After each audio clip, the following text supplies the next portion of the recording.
Welcome, traveler, to the Sanctuary of Asclepios, a place of rest and healing. The Sanctuary of Asclepios is an amazing place, even for those with only a passing interest in medicine. It was a fascinating location, combining the mystical, religious, and scientific. And if someone happened to pass out, they'd luckily be surrounded by skilled physicians. This is the Sanctuary of Asclepios, the god of medicine. It was here that the sick and weary came, seeking cures for their ailments. Sometimes the medical practitioners provided the cures, and sometimes the healing came from the gods themselves. This tour will help explain the inner workings of the sanctuary, as well as the unique way the Greeks approached medicine. I hope you enjoy yourself. I'll be waiting for you at the end of your visit.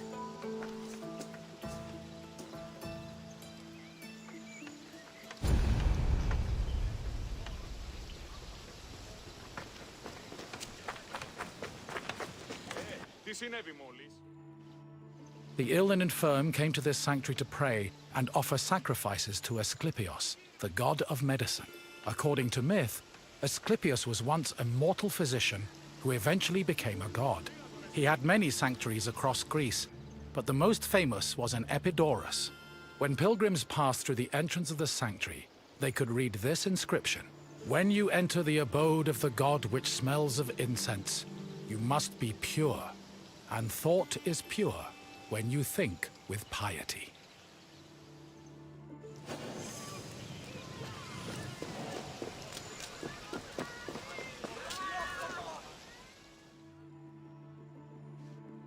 Medical steles constituted a sort of hub between medicine, religion, and the divine.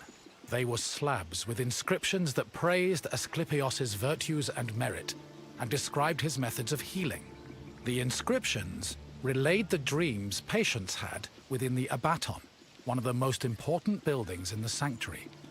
The steles outlined the patient's name, their disease, and how they were cured by Asclepios. They were probably written by the sanctuary's priests, or at least under the priest's supervision. Asclepios was a complex deity.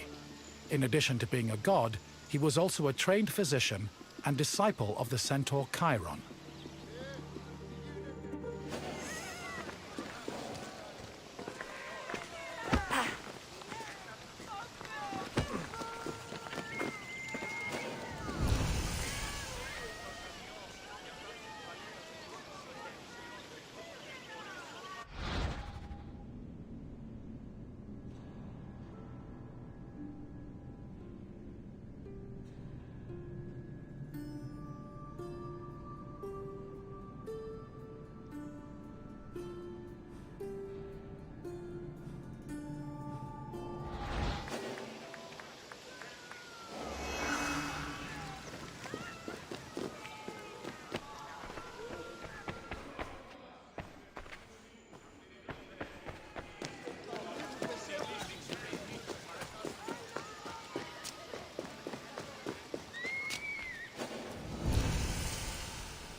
In ancient Greece, religion was inseparable from rites, processions, and sacrifices. This was no different in Epidaurus. and visitors to Asclepios' sanctuary needed to prepare themselves accordingly. Pilgrims cleaned themselves in order to be pure, then offered Asclepios food like honey cakes, cheesecakes, baked meats, and figs. The food was placed on the sanctuary's holy table, where it was presumably later taken by priests. After the preliminary offerings, visitors were allowed to enter the abaton, where they would hopefully encounter Asclepios in a dream. Medical steles also mention that healed patients sometimes gave additional offerings to Asclepios as thanks for being cured.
Asclepios was originally born a mortal, and was the product of an affair between the god Apollo and a mortal, Coronis.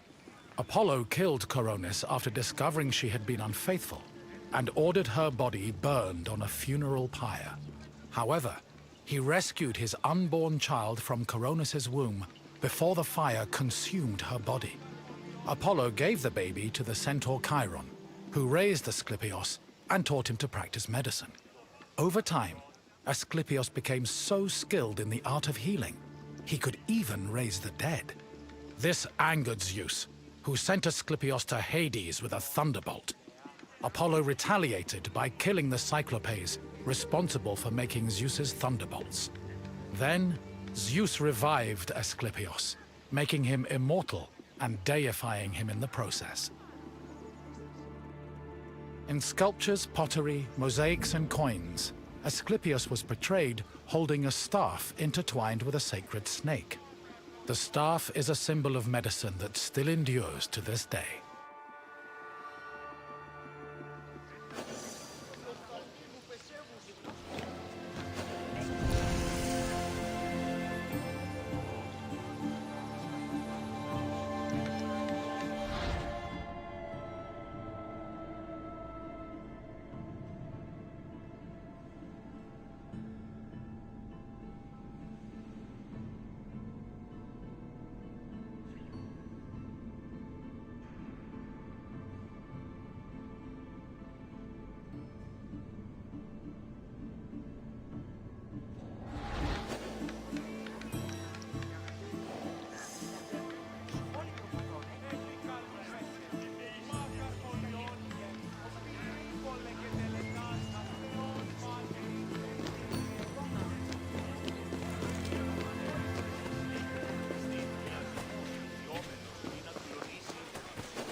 The Epitouteon was the priest's residence.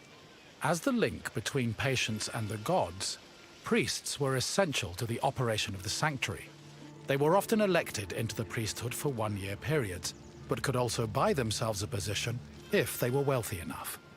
In addition to interpreting patients' dreams in the abaton, priests both supervised and performed sacrifices and rituals. During these functions, they were usually clad in white.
The Abaton was built in the northern boundary of the sanctuary, where it surrounded a sacred well whose water was believed to have therapeutic properties. The Abaton was where pilgrims went for incubation, or dream rituals. Details of the incubation ritual have been described in unearthed medical steles. They were also noted in Aristophanes' play Plutos, which featured a more comedic view of the process.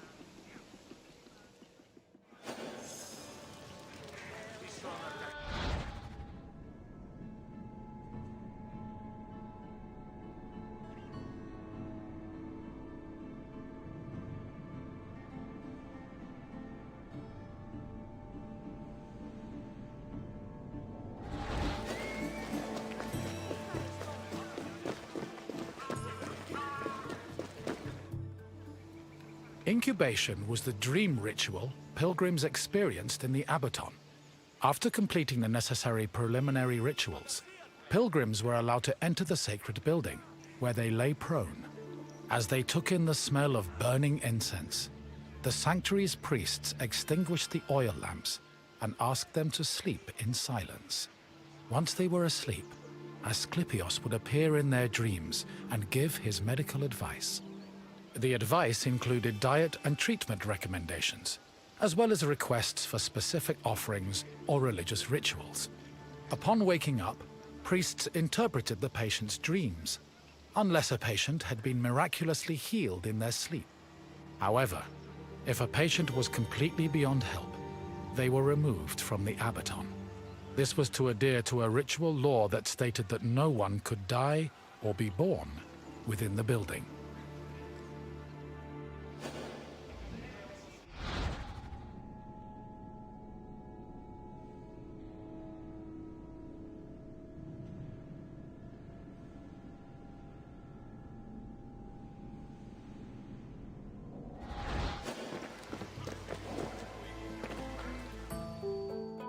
I see you've completed the tour.